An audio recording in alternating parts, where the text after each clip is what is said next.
Auburn basketball just keeps winning.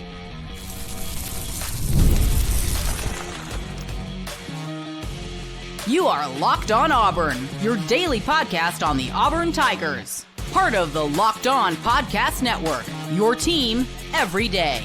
Yes, welcome on into Locked On Auburn, your daily Auburn Tigers podcast. I'm your host, Zac Blackerby, and thank you so much for making Locked On Auburn your first listen every single day. Isaac Schade, host of Locked On College Basketball.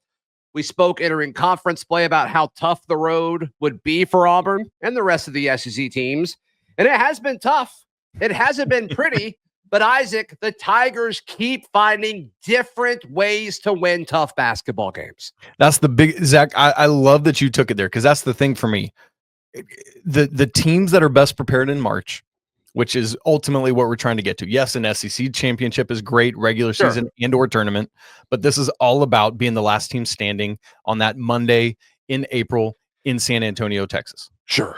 And to be able to get there, you have to be able to face a diversity of teams from a diversity of conferences, although probably not a diversity of conferences because the entire bracket's going to be SEC.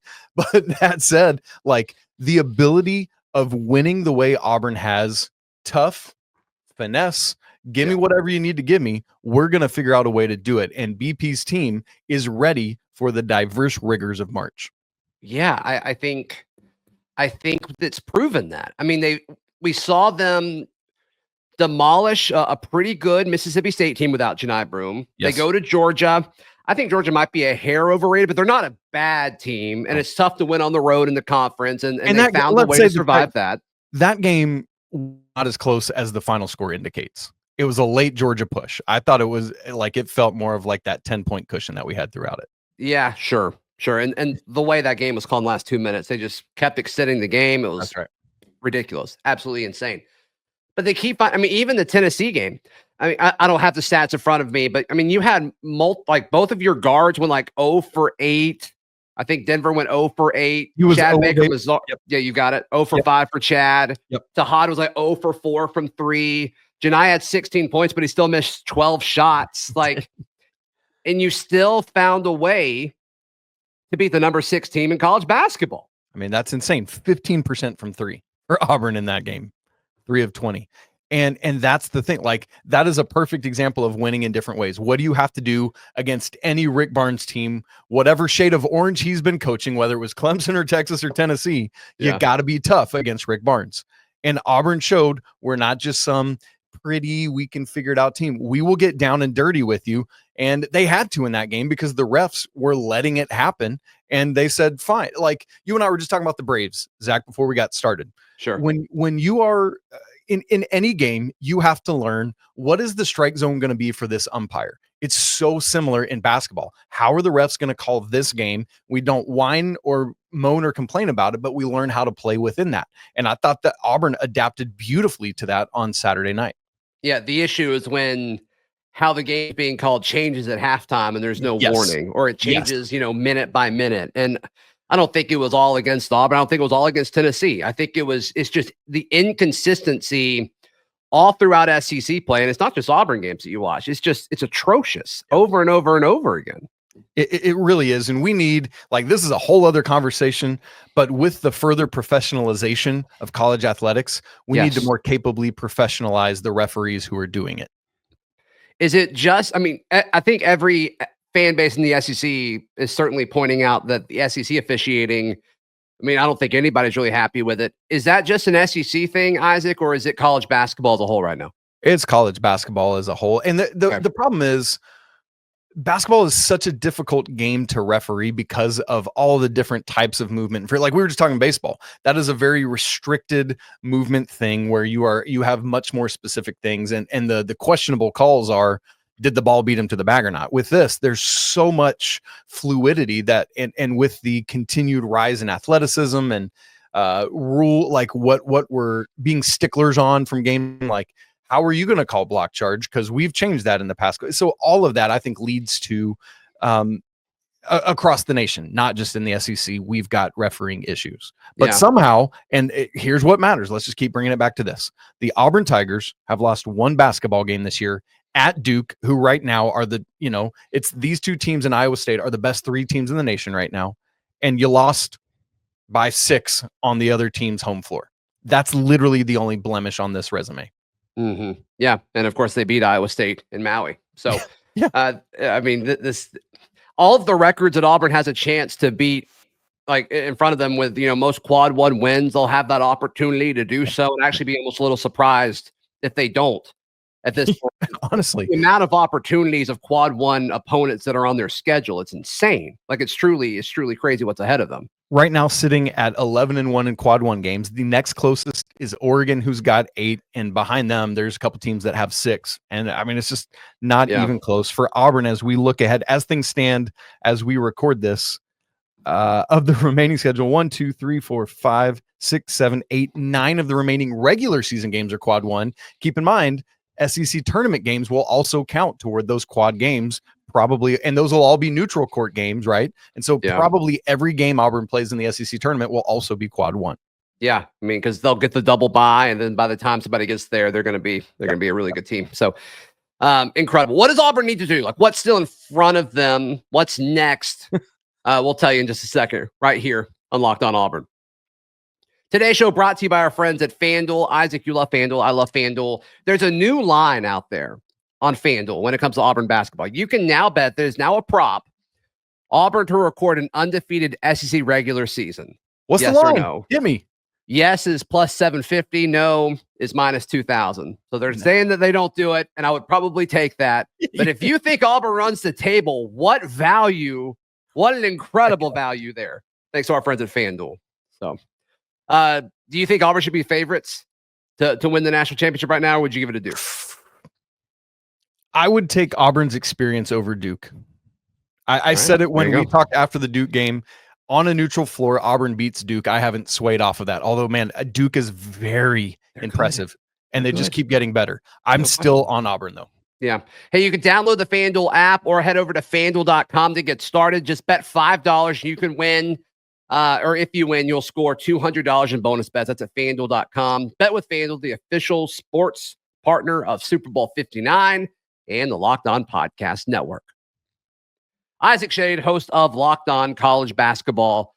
What's next for this Auburn team? What else do you need to see from them to keep this momentum going?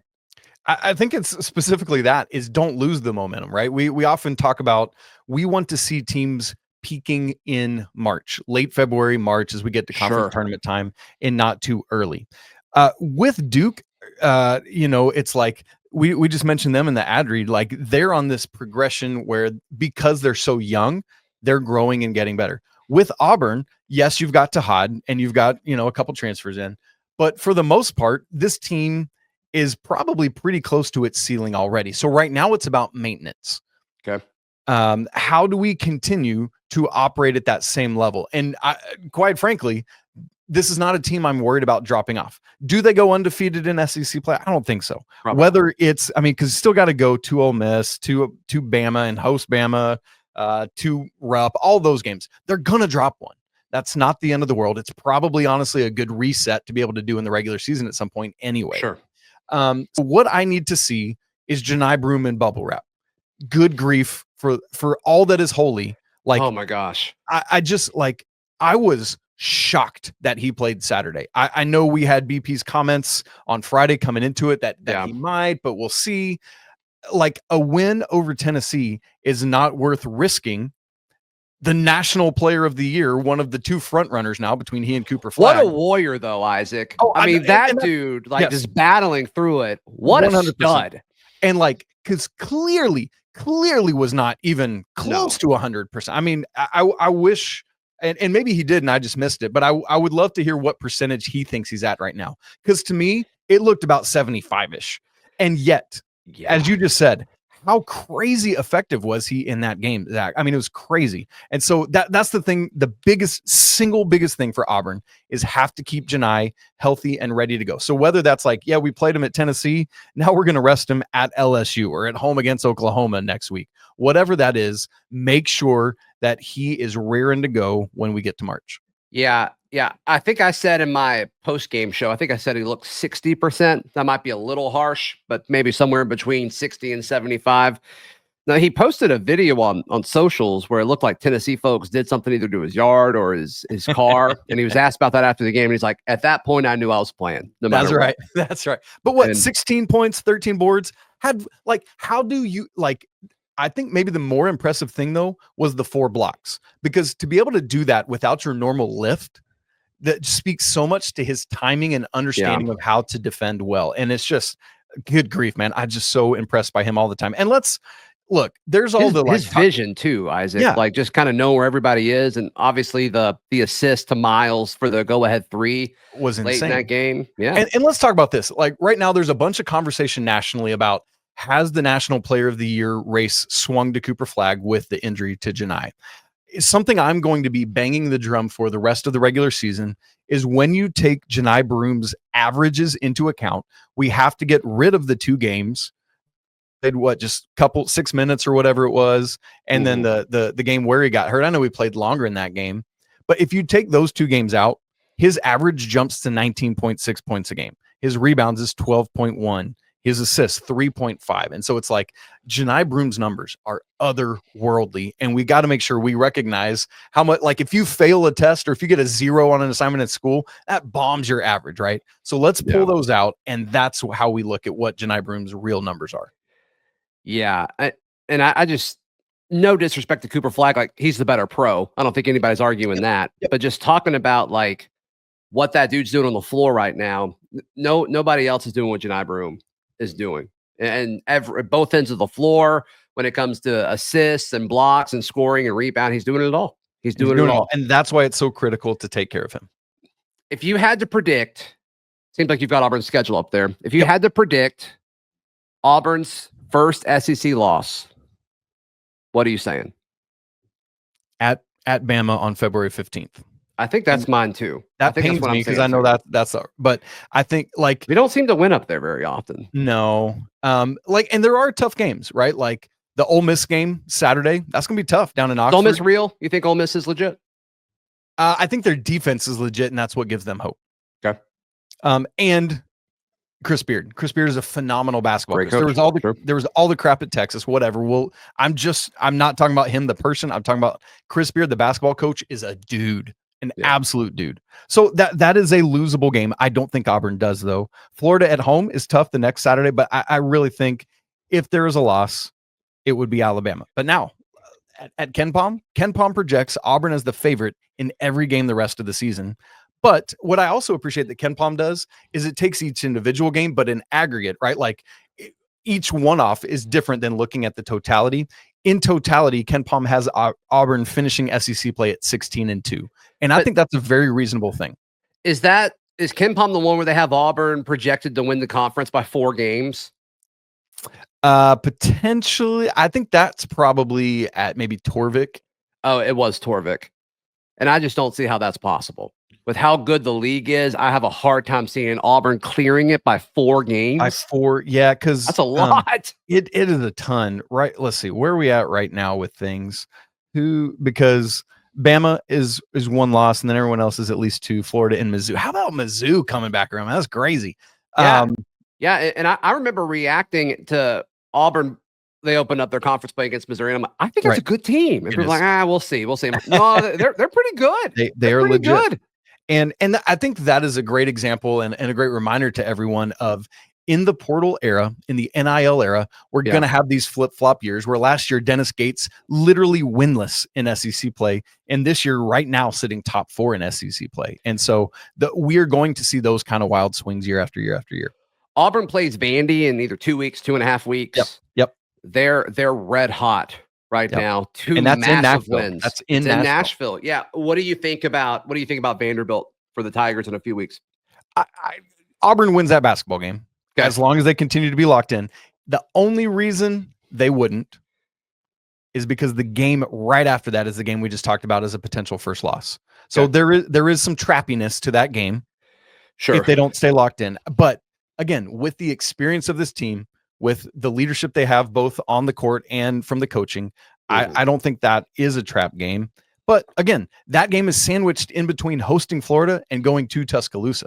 Yeah. I mean, it's again, as you said, that's just the craziness of this conference. That's a stretch for sure. Isaac Schade, how can people check out everything you've got going on? Oh man, come find us at I'm on Twitter is where I'm most active social medially.